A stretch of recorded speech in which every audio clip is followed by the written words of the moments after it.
When Eisenhower leaves office at the end of his two terms and Kennedy comes into the presidency following the election of 1960, we see a bit of a shift in foreign policy. For the most part, Kennedy's presidency is a transitional phase between the new look policies of Eisenhower and the dramatic escalation of the conflict in Vietnam that we'll see under Johnson. And to an extent, Kennedy is really working with some of the cards that he's dealt from the Eisenhower presidency. But the way that he handles the decisions that he has the authority to shape and control say a lot about Kennedy's ability to govern, especially on the world stage.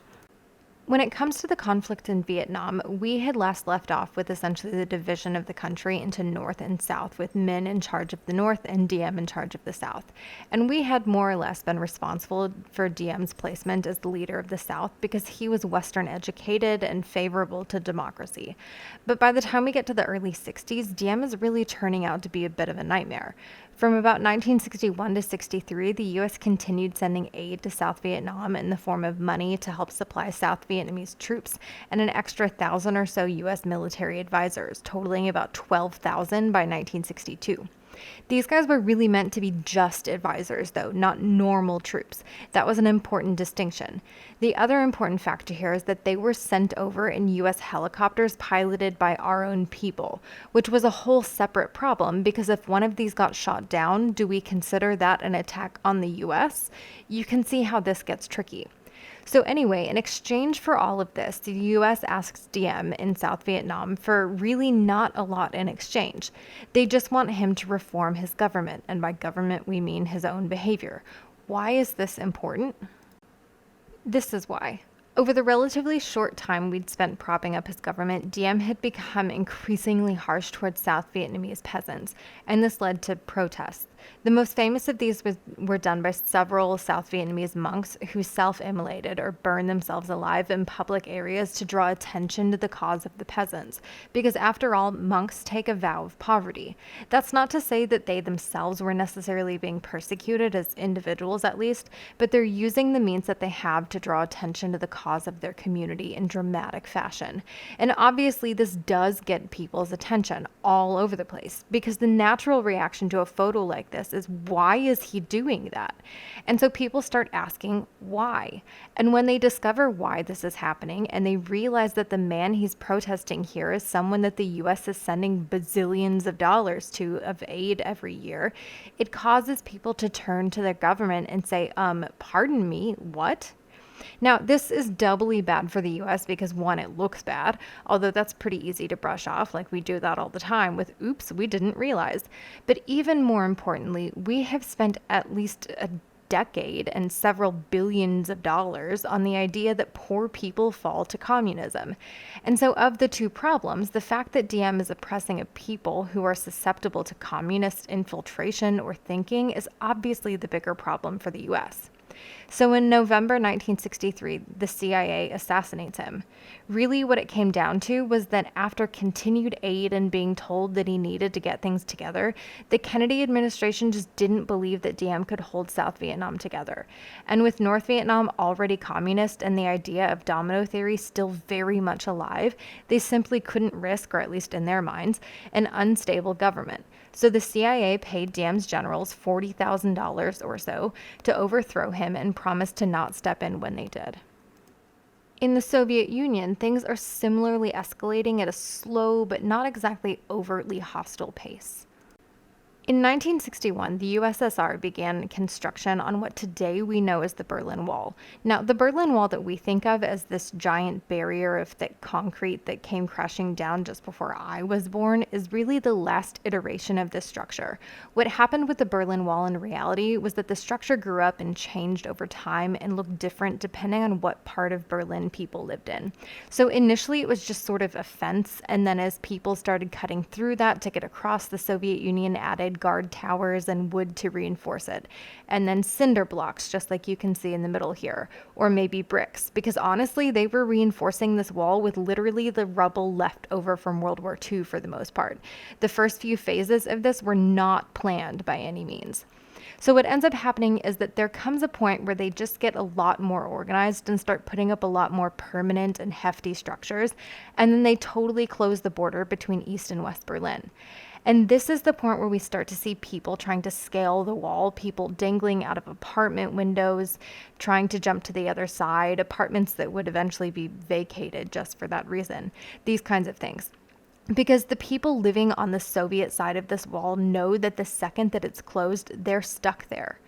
And so later in the final phases of this wall, which aren't really constructed until the 70s and 80s, you see sort of two layers to the wall, and the middle parts are no man's land like we had in World War II between the battle zones. And in the middle, there would be landmines and sometimes dogs on chains to eat you, like literally, and all kinds of other stuff to essentially kill anyone who tried to pass through or escape. So in 1961 here, during Kennedy's administration, this is what we have starting. Now, could his administration have stopped this from happening? Perhaps. It's really impossible and irresponsible for historians to try to do what-if history in most cases, because we don't know what would have happened if Kennedy had spent his military capital and political capital trying to prevent the Berlin Wall from going up. But what we do know is that as a result of the permanence of this division in Berlin, some families didn't see each other for 30 years, and parts of Germany were cut off from technological advancement, medical advancements, and essentially stuck in a time warp for those 30 years until the wall came down. The other trend that we see under the Kennedy administration that isn't exactly new, but certainly is escalating, is the arms race. This chart gives us a really good glimpse of exactly what the arms race looked like in terms of just raw numbers during roughly the Eisenhower administration in 55, the Johnson administration in 65, and the Ford administration in 75, although keep in mind that Ford took over for Nixon. So in 45, the US is the only country with nuclear weapons, and there are two. These are the ones that we dropped on Japan, so that would go back down to zero, really. And so when we get to the Eisenhower administration and we're talking about new look and the idea of things like brinkmanship, if we want to actively challenge the Soviet Union or any of their satellite states to nuclear war, they'd be looking at taking their essentially 200 nuclear weapons up against our essentially 3,000 weapons. Now, like we said before, that's not a big deal. They can still do a whole lot of damage with 200 atomic bombs and kill a ton of people. But the idea here that Eisenhower had was that they'd look at raw numbers like this and make some kind of logical choice about their odds. By the middle of the 60s, we've grown our nuclear stockpile by 10 times, though. A lot of this happening as a result of Eisenhower's bang for the buck policies, but also under Kennedy continuing that mentality as well and into the Johnson administration.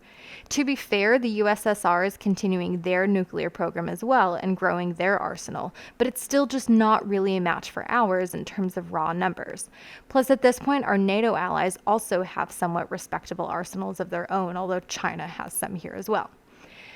As we go further along, we'll actually see a de-escalation of these numbers for reasons we'll talk about later. But for now, Kennedy is doing his part to ensure that the United States isn't falling behind in the arms race by continuing the general policy of bang for the buck, even if that wasn't his policy to begin with, or even his party's policy. Because at this point, fighting communism and preserving democracy in the Cold War, or at least maintaining military superiority, tend to cut across party lines. The same, generally speaking, goes for the space race. So we know that the US was behind in the space race from the get-go because the Soviets got Sputnik into space before we even knew what it was. And honestly, we were tragically behind in the space race for most of it. The Soviets got the first person into space before us for the first orbit and did the first spacewalk before us. Really, it was just embarrassing, especially with the amount of money that we were pouring into it. Not all, but at least part of the reason we were so slow was because NASA was incredibly tedious and organized, and they really needed to be because they were working with, at this point, a finite number of skilled pilots who could do the job that they were looking for. It's not like they could afford to mess up with these guys' lives. If they died on these missions, we didn't exactly have a dime a dozen dudes to replace them with. So NASA took things step by step, testing pieces of their plans as they went. They set up Project Mercury and then Project Gemini for the purpose of testing spaceflight and docking.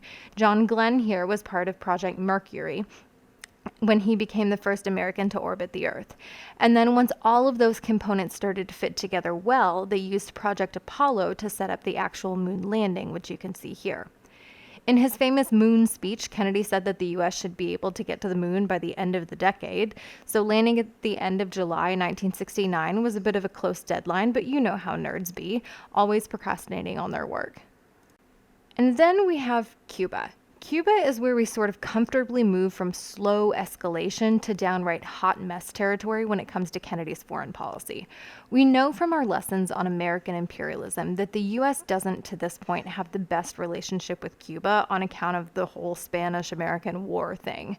So as a recap, Cuba is an independent nation, but because of what will essentially be called dollar diplomacy or gunboat diplomacy within the same general time period, the U.S. also declared via the Platt Amendment that we could just interfere with their business, political, economic, or otherwise, whenever we see fit. So fast forward about 60 years and add in that many years of continued tension, and that's where we're at.